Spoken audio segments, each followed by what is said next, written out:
Il était une fois un homme perplexe face aux additifs alimentaires. C'était en 1964. Eh bien, Nicolas, ça ne va pas l'appétit? Non, non. Comment voulez-vous que ça aille? Je viens de lire, là, on va encore ajouter un autre produit chimique, peut-être au pain, le monostéarate. Et pourquoi faire? Pour l'empêcher de durcir, comme si ça ne suffisait pas. Le vin avec des colorants, la salade avec des engrais chimiques. Mais ça n'est plus possible. Oui, la liste des produits chimiques qu'on ajoute à l'alimentation augmente tous les jours. Mais est-ce qu'il faut vraiment croire tout ce qu'on dit au sujet du danger de ces produits chimiques? Depuis 50 ans, on se pose la même question sur les additifs alimentaires. Nous ne les voyons pas forcément, pourtant ils s'invitent à tous nos repas. Les additifs alimentaires sont cachés dans la liste des ingrédients sous un nom de code qui commence par un E. E pour Europe et un numéro pour désigner leur fonction. Colorants, édulcorants, antioxydants, texturants, conservateurs. En réalité, ils s'appellent glutamate, orthophosphate de sodium, dioxyde de titane, de silice. Parmi eux, certains sont chimiques, d'autres sont naturels, mais il y a une zone d'ombre. Tous ces additifs ont été autorisés, pourtant certains sont à risque. Notamment ceux qui contiennent des particules ultra fines, plus petites qu'une bactérie. On les appelle les nanoparticules et elles sont très décriées aujourd'hui. Faut-il avoir peur des additifs et de leurs nanoparticules? Nous avons enquêté sur les secrets bien cachés de nos assiettes, dans le monde très opaque des additifs alimentaires.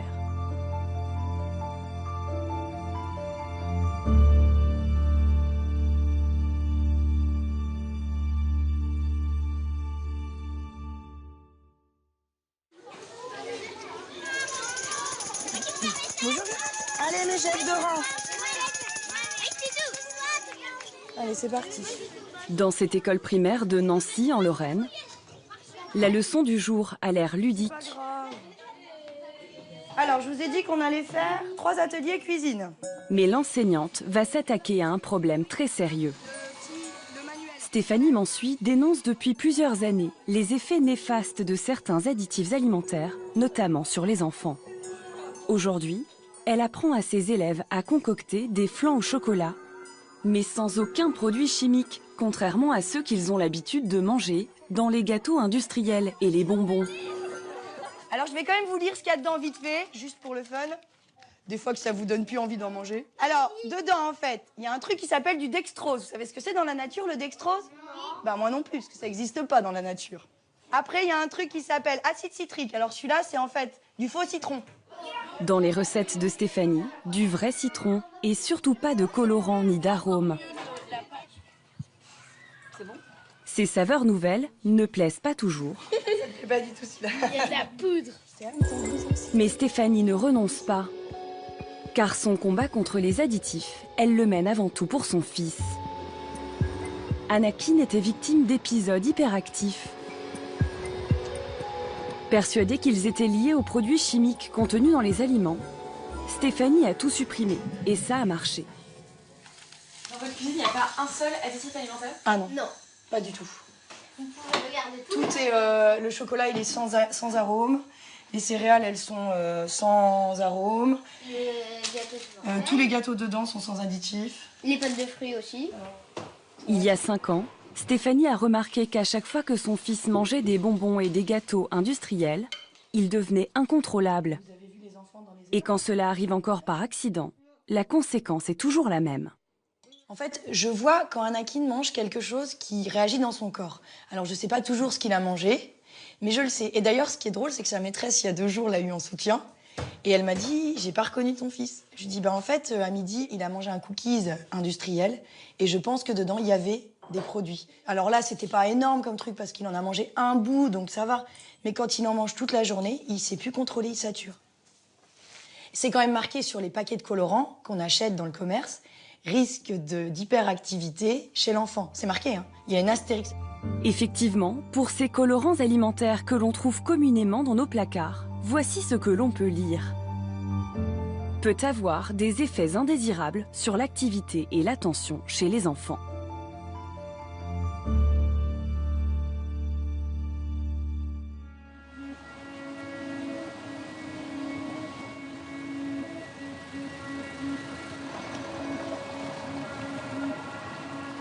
Dans le sud de la France, à côté de Montpellier, un médecin lutte depuis de nombreuses années contre les additifs alimentaires. Laurent Chevalier est chef de l'unité nutrition de cette clinique. Il confirme les intuitions de Stéphanie, l'enseignante persuadée que les additifs rendent son fils hyperactif. Il y a un certain nombre d'additifs pour lesquels on a des interrogations. On a par exemple des colorants qui sont considérés comme assez suspects, ces colorants-là. On a des conservateurs, le E210 à E213, qui aussi pourraient favoriser en association avec les colorants une hyperactivité chez les enfants. Le E320, c'est tout à fait étonnant. C'est un antioxygène. Cet antioxygène est classé cancérogène 2B. Cet antioxygène, qui empêche les sauces ou les yaourts de noircir, est peut-être cancérigène d'après le Centre international de recherche sur le cancer. Pourtant, il est autorisé dans notre alimentation et ce n'est pas le seul problème pour ce médecin. Il faut bien comprendre une chose, c'est que les normes ne tiennent pas compte d'un grand nombre de paramètres, ne serait-ce que celui dont on parle de plus en plus maintenant, dit l'effet cocktail, c'est-à-dire les associations entre additifs entre eux. C'est quoi l'effet cocktail? C'est-à-dire qu'on peut analyser un effet pour un additif, mais on ne sait pas quel est l'effet pour 2 additifs lorsqu'ils sont dans le même aliment, ou 3 additifs. Et donc, on a beaucoup d'interrogations par rapport à ça, et ça, c'est très mal étudié. Aujourd'hui, les consommateurs veulent en savoir plus. Le médecin est invité partout en France. 2 à 3 fois par mois, il donne bénévolement des conférences sur les dangers des additifs. À travers le monde, partout où on a mis de côté une alimentation traditionnelle et on s'est tourné vers une alimentation industrielle, eh bien partout, on a eu l'émergence de différents types de maladies, un type de diabète, d'obésité, d'allergie, d'infertilité. Et je ne suis pas de ceux qui disent que tout ce qu'il y avait avant, c'était formidable, extraordinaire. Mais on ne peut pas laisser se développer toutes ces substances comme ça sans réagir. Et moi, j'ai été, si vous voulez, sensibilisé, tout jeune médecin, à un problème qui avait été extrêmement aigu, qui avait été l'affaire du sang contaminé.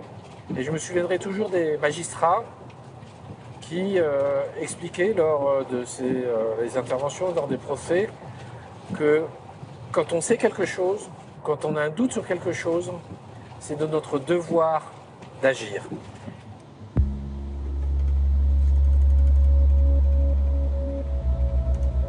Pour agir, ce soir, il va faire 300 km jusqu'à Rietor de Randon en Lozère.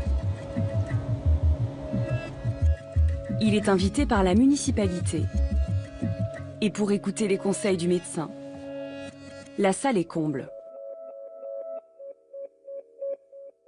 Faites attention à choisir des produits qui ne contiennent pas plus de 3 additifs, 3 grands E. Mais moins vous prendrez ces substances chimiques de synthèse, mieux ce sera pour vous. Les additifs alimentaires sont arrivés avec l'alimentation industrielle dans les années 60. Oui, c'est un problème important que celui des produits chimiques qui, de plus en plus souvent, sont ajoutés à notre alimentation. Nés dans les cornues des chimistes, les produits de synthèse utiles aux industries de l'alimentation se chiffrent aujourd'hui par milliers. Sont-ils tous réellement indispensables? Pour venir en aide à des aliments transformés qui manquaient parfois de goût, de couleur ou qui ne se conservaient pas bien dans le temps, les industriels ont commencé à ajouter ces substances. Il y en a aujourd'hui plus de 300 autorisés sur le marché. Mais les additifs n'ont pas toujours été chimiques. Au départ, ils étaient naturels et ils sont utilisés par l'homme depuis des siècles.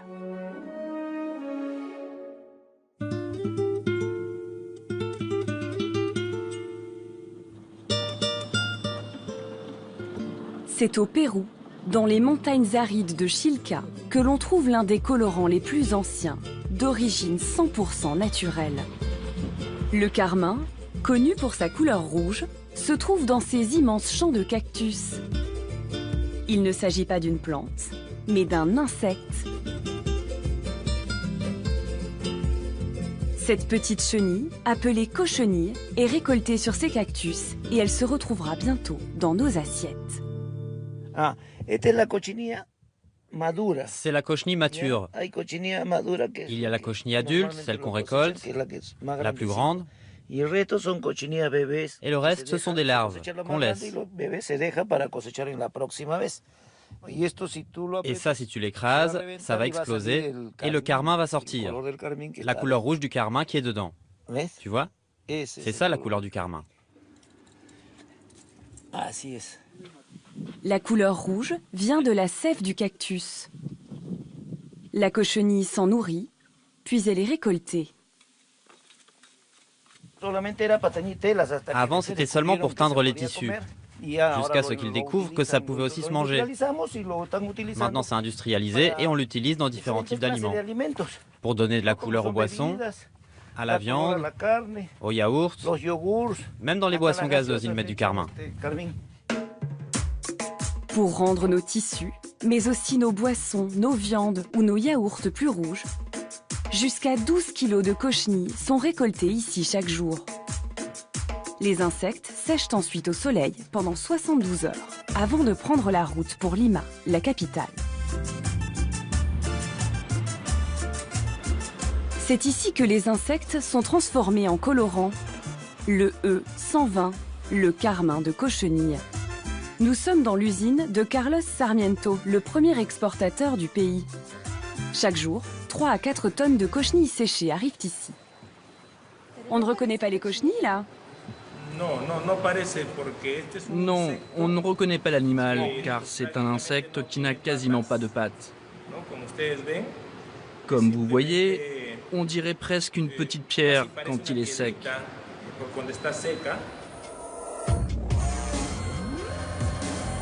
Les insectes sont broyés dans ces cuves. Puis on les mélange à de l'eau très chaude pour obtenir une pâte prête à l'exportation.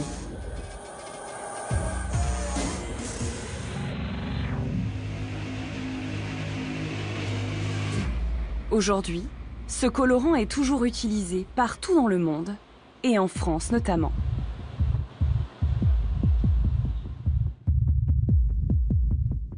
Nous avons suivi la trace du carmin jusqu'à Bourg-en-Bresse dans l'Ain, dans ce laboratoire. Nadège Perret nous a ouvert les portes de sa cuisine très particulière. C'est ici que l'ingénieur concocte de savantes recettes pour les industriels. Ce matin, elle va utiliser notre colorant péruvien et des dizaines d'autres additifs d'origine naturelle ou bien totalement chimiques. Alors comment ça marche ? Pourquoi sont-ils devenus indispensables ? Démonstration. Si on rajoutait des fruits frais dans le yaourt ne se conserverait pas. Donc en fait, il y a une première étape de préparation de fruits sur sucre. En fait, on va enlever l'eau, en gros, et rajouter du sucre. Mais par contre, des fois, on perd un peu du goût, on perd un peu de la couleur. Donc on va renforcer la couleur avec un colorant. Et quand on mange un aliment qui est coloré, et ben le cerveau fait déjà une association et se dit « Ah bah oui, c'est un bon goût de fraise, ça a plus de goût ». C'est un yaourt aux framboises ou aux insectes? Pour l'instant, ça serait plus un yaourt aux insectes qu'à la framboise, vu qu'il n'y a pas de framboise. Mais là, on a joué par contre que sur la couleur. Si vous le goûtez, c'est toujours du fromage blanc nature. Du naturel pour la couleur et du chimique pour la saveur.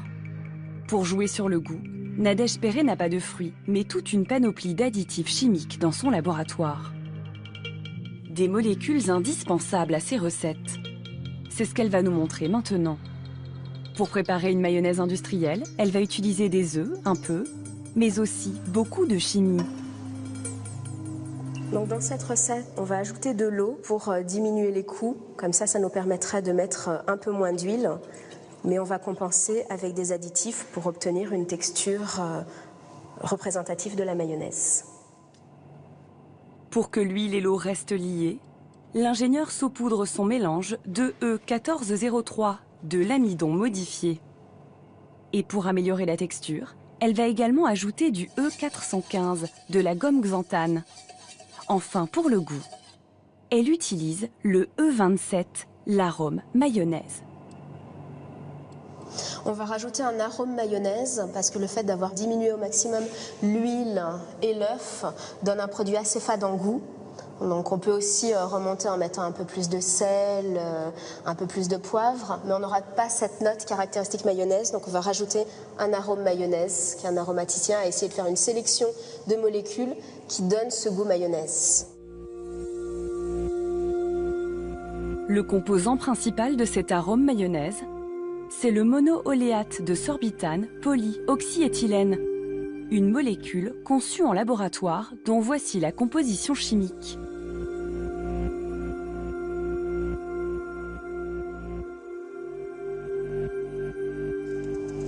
Avec ces 3 petites gouttes d'arôme, on va vraiment obtenir un produit différent en termes de goût. L'industriel, s'il utilise les additifs, ça va être pour réduire les coûts, mais ça va être aussi et surtout d'un objectif d'augmenter la durée de vie du produit, d'un point de vue sanitaire, moins de bactéries, moins de levures et moisissures, et puis que le produit conserve sa texture, conserve sa couleur, conserve son goût dans le temps. Les produits utilisés par l'ingénieur sont considérés inoffensifs, mais certains posent question. Ce sont les additifs chimiques dans lesquels on retrouve des nanoparticules, des particules invisibles à l'œil nu. Ces additifs sont très décriés aujourd'hui. Moi, je suis inquiet actuellement. Vous êtes inquiet ? Je suis inquiet parce qu'on voit... En mars 2015, le député vert José Bové appelle au boycott du E171, un additif qui contient justement ces mystérieuses nanoparticules. Alors, je sais que chaque fois que je viens, j'amène un petit cadeau. Oui. Là, j'amène 2 trucs. Je fais de la pub. Hollywood, vous connaissez, tout le monde connaît. Ça aussi. Voilà. M&M's, oui. Là-dedans, il y a un, on le voit pas marqué, c'est tout petit. Il y a marqué E171. Oui. Là, pareil, E171. Attention, le dioxyde de titane. Exactement. Ce sont des nanoparticules. Alors, on trouve ça dans des raviolis, on retrouve ça dans des plats préparés. Donc, E171, attention. Ah, moi, je dis aux gens qui nous regardent, boycottez déjà ces produits. Vous n'avez pas besoin de bouffer cette merde. C'est un M&M, c'est boycotter. Le E171, ou dioxyde de titane, c'est un colorant blanc. Il est utilisé dans ces chewing-gums, ces bonbons, ou ce gâteau par exemple. On le trouve également dans la peinture blanche et même dans notre dentifrice et notre crème solaire.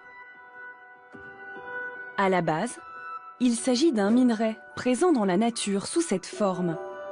Le titane est utilisé dans les montres, les ordinateurs ou les avions pour sa résistance à l'érosion. Le dioxyde de titane est quant à lui le meilleur des pigments blancs. Et pour transformer ce minerai en poudre, de l'acide est versé sur la roche, puis elle est broyée en particules très fines. Parmi elles, certaines seront ultra fines, invisibles à l'œil nu. Ce sont les fameuses nanoparticules.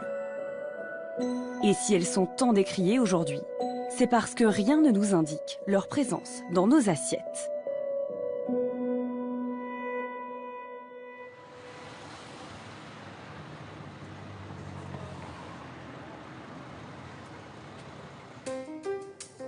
Devant le ministère de l'économie ce matin, l'association citoyenne Agir pour l'environnement est en pleine action contre l'absence d'étiquetage de ces nanoparticules. Depuis 2015, une réglementation européenne impose aux industriels de les mentionner clairement sur les étiquettes en indiquant nano dans la liste des ingrédients. Cette association a écumé plus d'une vingtaine de supermarchés et n'a pas trouvé une seule mention nano. On a beau chercher, ça fait des mois et des mois qu'on regarde les étiquettes dans les supermarchés, on n'a toujours trouvé aucun produit avec la mention nano dans la liste des ingrédients. Ça fait pourtant 2 ans que c'est une obligation européenne. On n'a trouvé aucun. C'est quand même bizarre. Dans leur caddie, 200 produits suspectés de contenir ces fameuses nanoparticules. Des bonbons, des gâteaux, du café, des soupes, des raviolis. Pour eux, informer le consommateur est une question de santé publique. Il y a des scientifiques qui comparent les nanos à l'amiante. Les fétailles, c'est des toutes petites substances et du coup elles peuvent beaucoup plus facilement rentrer dans le corps. Et en plus c'est des substances Petite certes, mais très puissante, très réactive, très mobile. Et les effets, on les a très peu évalués. Pourtant, on les a déjà diffusés à grande échelle dans les assiettes des Français. Ça, c'est pas normal. L'association accuse les pouvoirs publics d'inaction. Car si l'obligation d'indiquer la présence des nanomatériaux dans la liste des ingrédients est entrée en vigueur en 2015, un an après, la répression des fraudes en charge des contrôles n'avait toujours pas commencé à analyser ces produits suspects. Face à cette lenteur, Magali et ses collègues ont décidé de prendre les choses en main. Cette petite association est la seule en France à se battre pour un étiquetage des nanoparticules. À chaque action, ils ne sont qu'une poignée, mais ils sont bien décidés à accumuler des preuves solides. Pour cela, ils partent régulièrement à la recherche de produits suspectés de contenir ces nanoparticules et ils ne sont pas difficiles à trouver. Là, il y en a. Je sais qu'il y en a. E171, du dioxyde de titane. Alors là, c'est gavé. Voilà, c'est soit écrit sous forme de code, comme ça, E171, soit c'est écrit en toutes lettres dioxyde de titane. Il y a du E171 sur tous les trucs. Il y a le E171, le dioxyde de titane, mais aussi le E551, le dioxyde de silice. Un anti-agglomérant que l'on trouve dans le café, le sel, le sucre ou les soupes. Et là, poule au pot, E551, anti-agglomérant, dioxyde de silice. E551, encore un. On est à 3 soupes. Les additifs suspects sont partout, mais la mention nano, nulle part.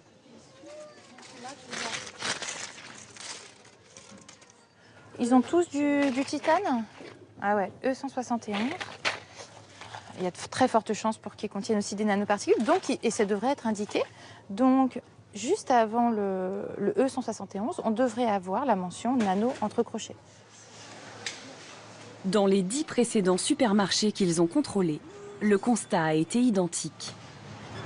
Pourquoi vous faites tout ça? Parce qu'on veut de la transparence, parce qu'on veut de l'information, parce qu'on veut du respect de la santé publique. Et qu'à un moment donné, il y en a marre d'être des cobayes. C'est l'omerta.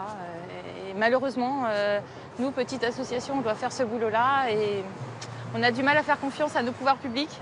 Donc on espère, avec notre action modeste, alerter les pouvoirs publics pour qu'eux, après, fassent le boulot. Ces produits, ils vont maintenant les faire analyser. Pour ça, l'association va en envoyer 6 au LNE. Le Laboratoire national de métrologie et d'essais est l'un des seuls laboratoires capables de détecter la présence des nanoparticules aujourd'hui. Nous nous y sommes rendus pour avoir les résultats. Introduire le chewing-gum. C'est l'ingénieur Nicolas Feltin qui va procéder aux analyses, en commençant par ce chewing-gum. Donc, on va mélanger ce chewing-gum avec de l'eau et on va voir assez rapidement que l'eau va prendre une coloration blanche.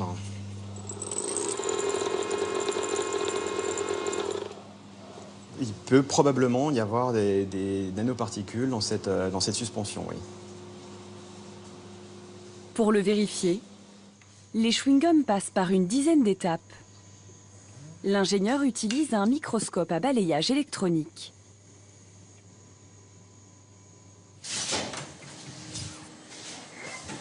Sur son écran, le dioxyde de titane contenu dans le chewing-gum apparaît.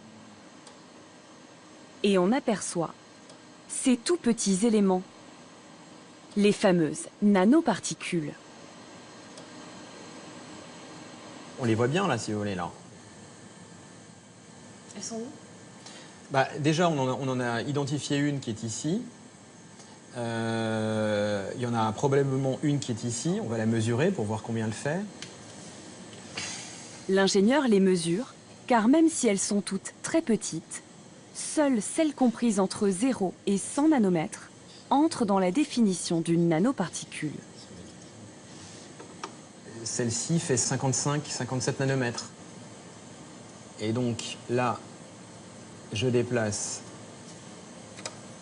ici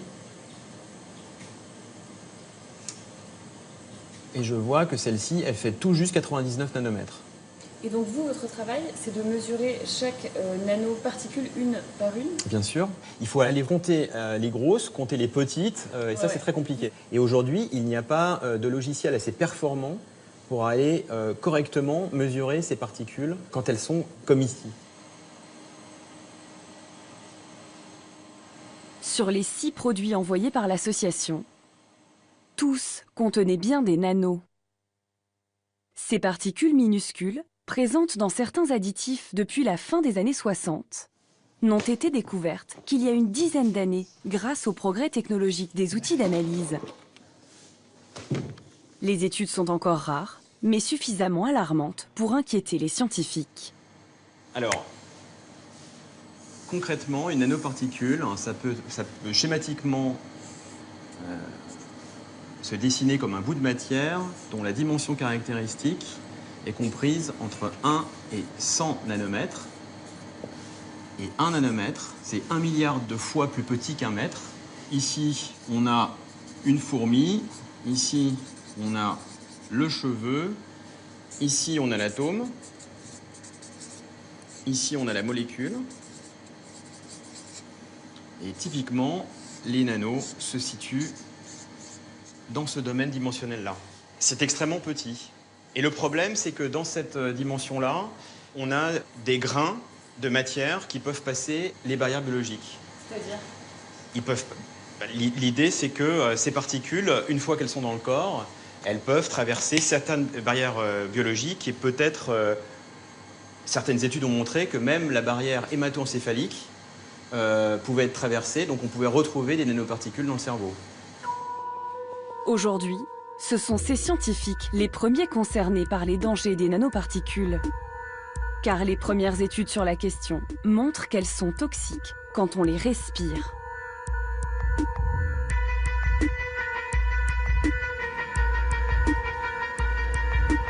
À l'université Paris Diderot, on étudie les risques des nanoparticules depuis plusieurs années.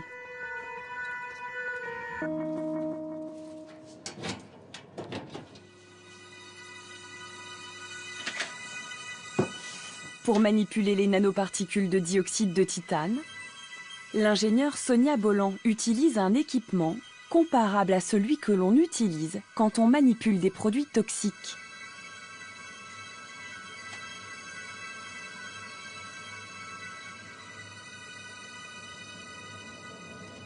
Et pourquoi vous portez un masque et vous travaillez sous une hotte?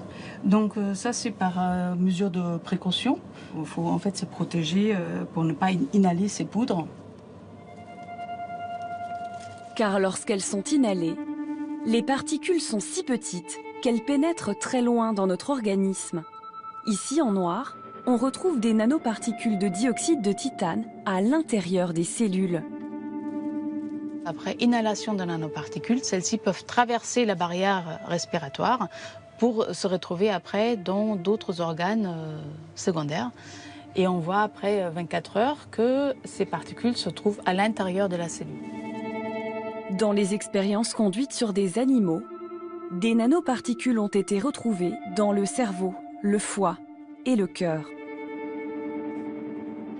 Ici, les études sont menées par Franceline Marano, une professeure de toxicologie émérite, spécialiste des nanos. Pour elle, le danger est bien là. Nous avons montré avec des nanoparticules de dioxyde de titane que ça provoquait un stress cellulaire qui conduit à de l'inflammation. Et l'inflammation, malgré tout, surtout quand c'est répété, eh bien, ça peut avoir un effet peut-être à long terme. Des études ont montré que l'inhalation de ces nanoparticules peut entraîner le cancer du poumon. Et ce qui inquiète Franceline Marano, c'est que même des particules supérieures à 100 nanomètres peuvent entrer dans nos organes. Là, le point fort de ce que je veux faire passer comme message, c'est qu'il faut changer la définition. C'est ça que nous demandons. Parce que nous considérons qu'elle est trop légère, en quelque sorte, et qu'elle ne prend pas en considération, justement, ses propriétés spécifiques. Mais vous pensez qu'il faudrait relever la limite des 100 ? Moi, je pense, oui, qu'il faudrait relever la limite des 100. On pourrait aller très facilement jusqu'à 200 nanomètres pour l'évaluation du danger et des risques pour les populations. En 2006, le Centre international de recherche sur le cancer a classé le dioxyde de titane, le E171, cancérigène possible lorsqu'on le respire. Mais est-il toxique quand on le mange? Jusqu'à présent, les industriels niaient, car même si nous consommons du dioxyde de titane depuis plus de 50 ans, aucun article scientifique sérieux n'a jamais été publié sur la question. Quels sont les effets du colorant E171 sur la santé? Le dioxyde de titane. Il est composé de nanoparticules, ce qui n'est pas anodin pour la santé. Une étude de l'INRA, l'Institut de recherche agronomique, le révèle aujourd'hui. Le 20 janvier 2017, à Paris, la première étude sur l'ingestion du E171 est présentée aux journalistes. Elle a été menée par ces deux chercheurs de l'INRA.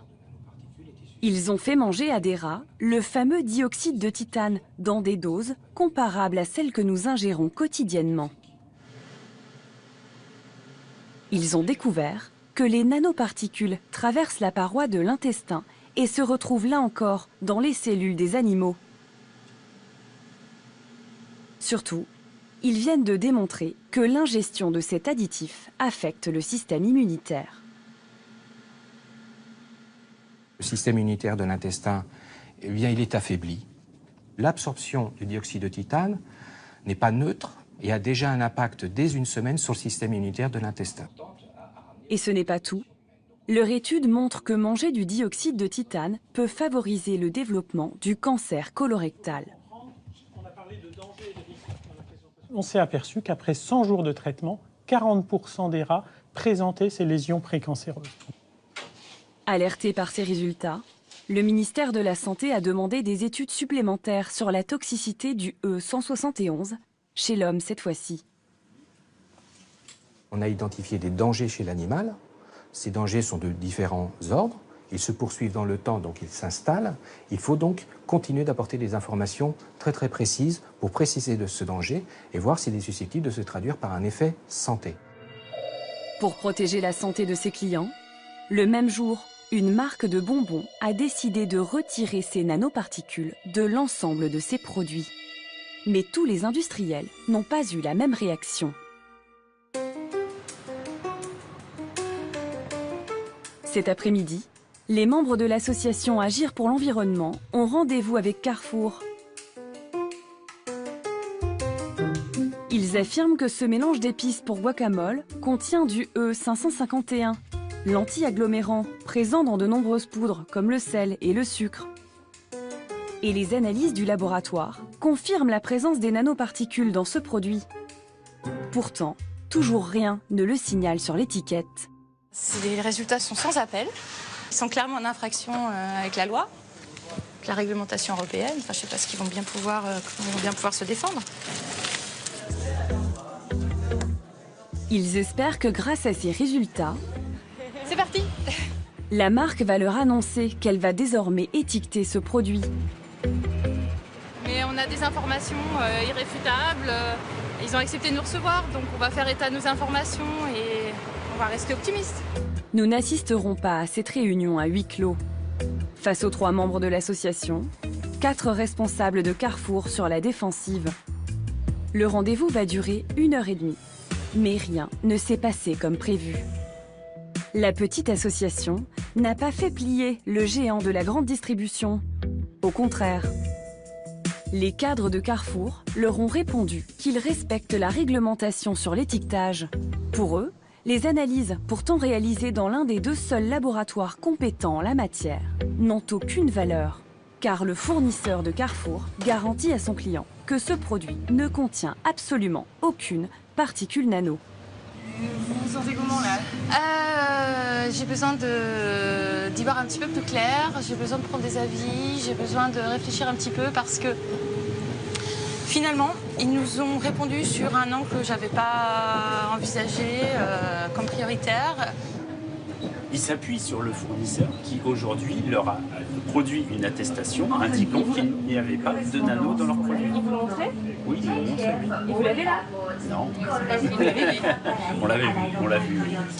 Nous avons contacté Carrefour et le fournisseur, mais ils n'ont pas donné suite à notre demande d'interview. Dans ce domaine, les industriels sont peu bavards. En 2014, l'association 60 millions de consommateurs contacte 100 entreprises agroalimentaires pour leur demander si elles utilisent des additifs sous leur forme nano. 25 ont dit non et 75 n'ont pas donné de réponse. Qu'en disent les fabricants de E171 et E551? Là aussi, silence radio. Nous avons identifié une vingtaine d'usines en Europe, aux États-Unis, mais aussi en Chine et en Corée du Sud. Là encore, leurs portes sont restées fermées. La plupart a même refusé de transmettre les détails de composition de leurs produits à l'agence européenne qui les contrôle. Sur leur certificat, il est effectivement mentionné que les additifs ne contiennent absolument pas de nanoparticules, comme ils l'ont indiqué à leurs clients Carrefour. Pourtant, l'analyse des chewing-gums ou du guacamole a montré que les nanos étaient bien là. Alors comment est-il possible que les industriels continuent de nier leur présence et pourquoi?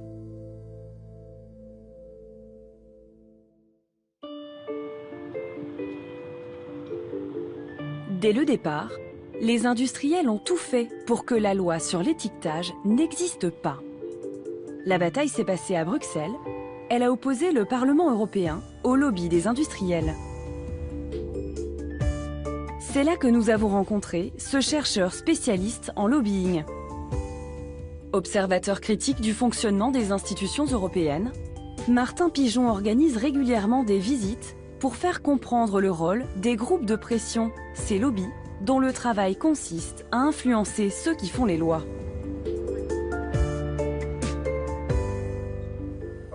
Ici, on est vraiment dans le centre un peu de gravité du quartier européen. Si vous regardez l'espèce de grande autoroute là, qui est là, qui s'appelle la rue de la Loi, à peu près tous les bâtiments qui sont sur votre droite sont des bâtiments de la Commission. Et à peu près tous les bâtiments qui sont sur votre gauche sont des lobbies. C'est pas exprès, mais c'est comme ça. Pour le chercheur, aujourd'hui, les lobbies qui défendent les nanoparticules font la même chose que les lobbies du tabac il y a 30 ans.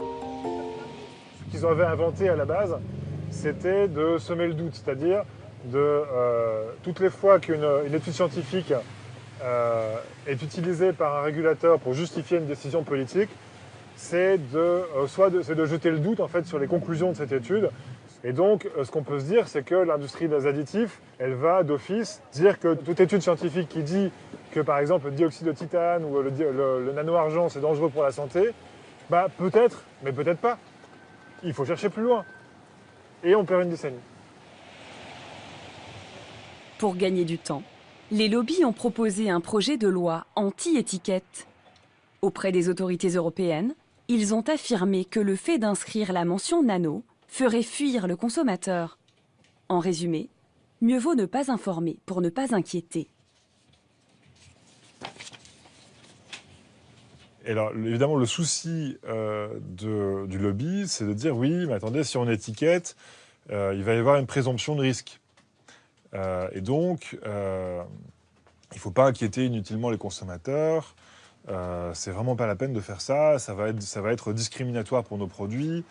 Ce qui est une trahison pure et simple de l'esprit de la directive qui est d'informer le consommateur sur ce qu'il est en train d'acheter. Michèle Rivasi est eurodéputée Vert. Elle s'est battue contre ce projet anti-étiquetage. Elle rencontre souvent les lobbies au Parlement. Et voici comment elle décrit leur stratégie dans le domaine des nanoparticules.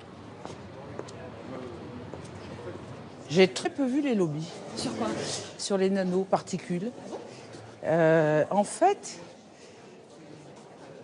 ils ont fait un travail en douce pour qu'il y ait le moins d'informations possible vis-à-vis des députés européens. Et comme ça, il n'y a pas eu une alerte.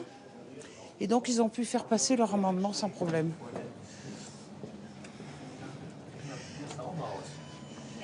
Si vous voulez, regardez, il y a des nanoparticules de partout.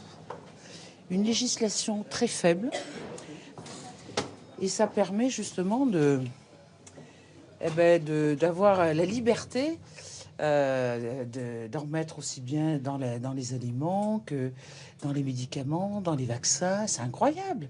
Et puis de l'autre côté, du côté législatif, du côté de la Commission, Il n'y a pas du tout de contrainte. Donc, on leur laisse faire ce qu'ils veulent. Et comme c'est un sujet qui est très mal connu par les députés, ben ils ont la liberté de faire. Et ça vous... Ah, moi, ça m'horrifie. Parce que je vois que toutes les études qui se font montrent que, par exemple, sur le dioxyde de titane, dioxyde de l'acide, etc., par l'inhalation, il y a des tumeurs au niveau des poumons, et que ça se fait en toute impunité.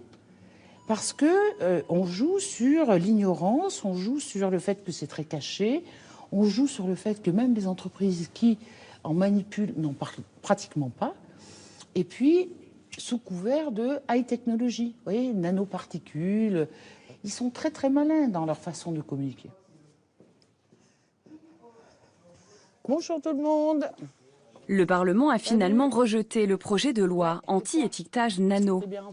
Aujourd'hui, la réglementation est bien là, mais les lobbies continuent leur travail. Nous nous sommes procuré un document confidentiel qui a circulé entre les lobbies des industriels et les membres de la commission. Est-ce que vous avez déjà vu ce document? Non. Alors. Ah, ça, c'est les définitions, ça. Est-ce que l'ingrédient a été internationalement produit? Une sorte de guide anti-étiquette.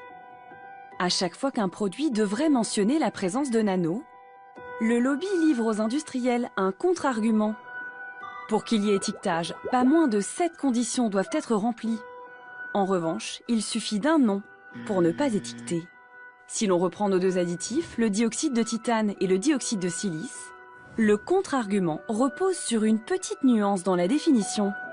Les nanos sont bien des particules inférieures à 100 nanomètres. Mais il faut aussi qu'on les ait ajoutées intentionnellement.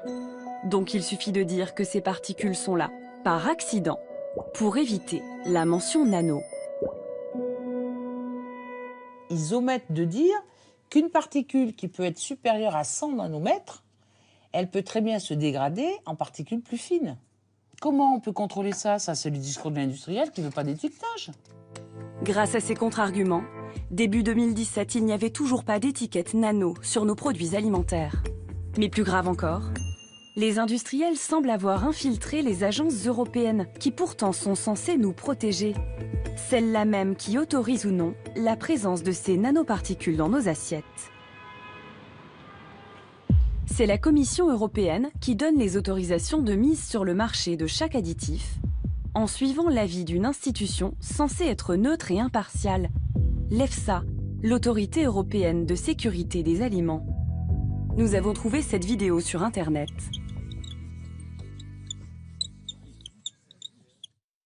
Bonjour, je m'appelle Duke Dodkin et je suis l'avocat de l'Agence européenne de sécurité des aliments. L'avocat souligne les valeurs de l'agence. Des valeurs fondamentales comme la réactivité, l'excellence scientifique, l'indépendance, l'ouverture et la transparence. Malgré cette transparence affichée, là encore, nous n'avons pas obtenu l'autorisation de filmer l'évaluation d'un additif. Alors nous avons enquêté pour vous expliquer comment ça marche. L'EFSA est basée à Parme, en Italie. Pour chaque additif, elle évalue la quantité qu'on peut avaler chaque jour, sans risque pour notre santé. Pour cela, elle réunit un panel de scientifiques. Ces experts ne travaillent pas en laboratoire. Ils lisent les rapports des fabricants. Et parfois, d'autres études publiées sur la question. C'est notamment le lobby de l'industrie chimique qui a fourni le dossier du E171 à l'EFSA. En septembre 2016, l'agence a conclu pour la seconde fois que cet additif ne pose aucun problème. On a voulu filmer les experts de ce panel. Mais là encore, c'était non. La transparence, l'ouverture, l'indépendance. Le problème vient peut-être du fait que cette indépendance, justement, a été plusieurs fois remise en question. En 2012, le Parlement européen a même bloqué le budget de l'EFSA, car il y avait trop de conflits d'intérêts parmi ses experts.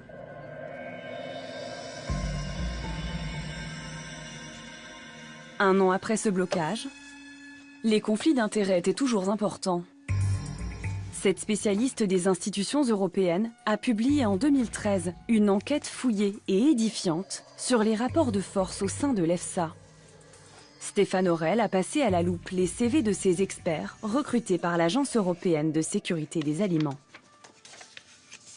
On a vérifié un à un tout ce qui avait été déclaré dans ces plus de 200 formulaires. Et on est arrivé à un total de presque 60% des experts liés à l'industrie ou à des intérêts commerciaux. L'EFSA est l'agence qui est responsable de la sécurité des aliments en Europe.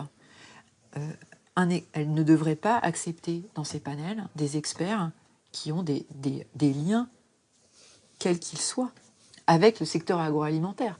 Selon son enquête, les scientifiques de l'EFSA qui devaient rendre un avis pour la mise sur le marché d'un additif avaient des liens avec les géants de l'agroalimentaire comme Coca-Cola, Nestlé ou Danone. Ce qui est quand même assez spectaculaire, c'est qu'il y a un certain nombre d'experts, en particulier les présidents des panels, avaient des conflits d'intérêts selon les règles de l'EFSA. Sur l'ensemble des conflits d'intérêts, un institut revient régulièrement, l'ILSI. Pour l'auteur du rapport, le fait que les experts de l'EFSA collaborent avec cet institut est très problématique. C'est pas du tout un institut en fait, c'est une organisation à but non lucratif dans ses statuts, mais elle est exclusivement financée par les géants de l'agroalimentaire, des pesticides, pharmaceutiques, des biotech, des OGM, qui a été créée par Coca-Cola dans les années 70. C'est une organisation extrêmement bien pensée pour défendre les intérêts de l'industrie, c'est une organisation en gros de lobbying scientifique, qui fabrique de la matière scientifique, qui défend les intérêts de ses adhérents. Donc pour un expert, collaborer avec ILSI, on le considère nous comme un conflit d'intérêts. Par mail, l'EFSA nous a répondu que ces experts n'ont pas le droit d'être employés par l'ILSI, mais ils peuvent collaborer avec cet institut, en faisant une présentation lors d'un congrès par exemple. Nous avons décidé de nous rendre à l'un de ces congrès, à Barcelone. L'ILSI a convié plusieurs membres de l'EFSA ainsi que des industriels. Pendant 3 jours, ils vont discuter des dernières innovations et notamment de la présence de nanoparticules dans les emballages alimentaires. Tous les jours, nous sommes confrontés à une pression médiatique. On voit beaucoup d'histoires de produits chimiques toxiques et de nombreuses alertes sur différentes substances. Les consommateurs sont beaucoup moins conscients des bénéfices de ces produits. C'est ce que je veux mettre en avant aujourd'hui. Le ton est donné par Diane Banati, directrice exécutive et scientifique de l'ILSI qui organise ce congrès. Avant, elle était présidente du conseil d'administration de l'EFSA.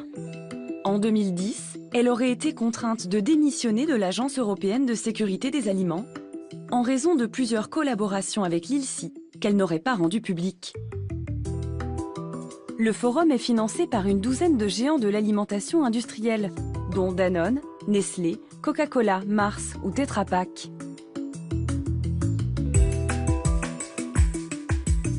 Plusieurs membres actuels de l'EFSA sont présents. Mais sur ce document que nous a remis l'organisation, 2 ont indiqué ne pas vouloir être filmés ni approchés par les journalistes. L'un d'entre eux est sur scène. Nous préservons son anonymat à sa demande. Il fait une présentation pour l'ILSI.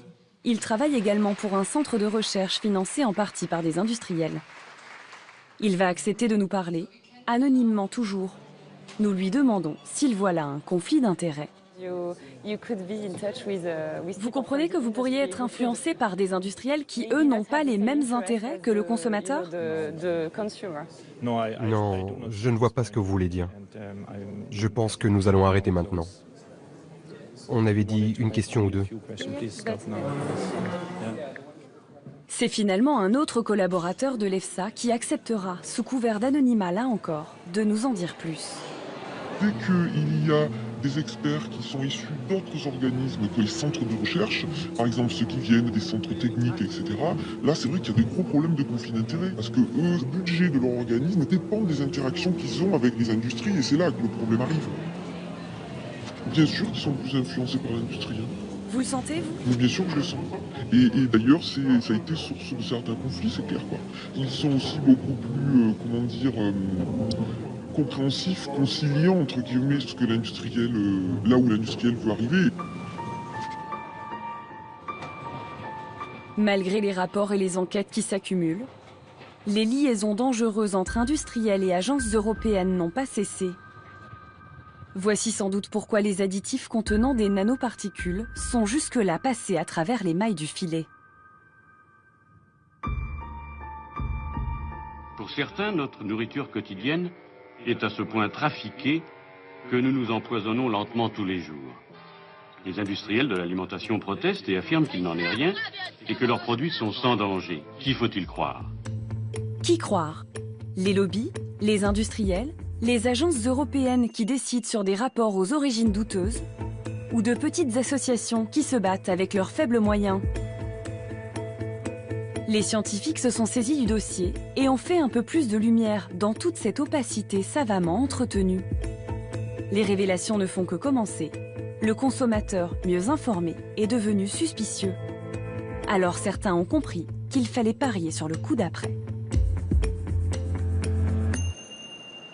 Cette année, à ce salon de l'agroalimentaire, la mention tendance sur les étiquettes, c'est le sans. Sans gluten, sans OGM, mais aussi sans colorant, sans conservateur, sans arôme. Avec un nouveau venu, le Clean Label, un label propre, avec le moins d'additifs possible. Vraiment sans et vraiment clean, nous ne le savons pas encore.